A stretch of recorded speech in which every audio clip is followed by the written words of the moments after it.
पुणे शहरात काल मोठ्या प्रमाणात संततधार सुरू होती आणि त्यासोबतच पुण्याच्या आजूबाजूच्या लगत असलेल्या धरण साखळीत देखील मोठ्या प्रमाणात पाऊस झाला आणि त्यामुळे खडकवासला धरणात नाही तो 18,000 क्युसेकनं विसर्ग सोडण्यात आला आणि त्यामुळे या नदीपात्रातल्या ज्या परिसरात आहे त्या परिसरात मोठ्या प्रमाणात पाणी आलंय आणि नदीपात्राचा परिसर असू देत भिडे पूल असू देत हा सगळा पाण्याखाली गेल्याचं आपल्याला पाहायला मिळतंय। टेम्पो आहे या सगळ्याच परिसरात मोठ्या प्रमाणात ढोल ताशांची प्रॅक्टिस सुद्धा होते, त्यामुळे संध्याकाळच्या वेळेवर या ठिकाणी ढोल ताशाची प्रॅक्टिस देखील होऊ शकणार नाहीये। दोन्ही बाजूने नदीपात्रातले रस्ते आहे ते सध्या बंद करण्यात आले आहे। खडकवासला धरणातून रविवारी म्हणजेच काल 18,000 क्युसेकनं पाणी सोडण्यात आलं आणि त्यामुळे नदीपात्रातल्या किंवा नदीच्या आजूबाजूच्या परिसरातल्या नागरिकांना सतर्कतेचा इशारा देण्यात आलाय।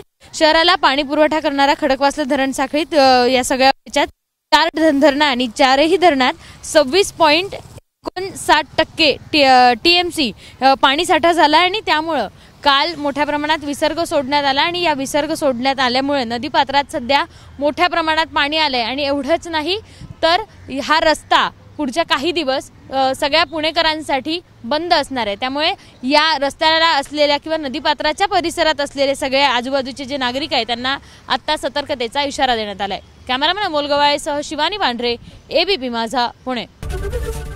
ABP माझा, उघडा डोळे बघा नीट।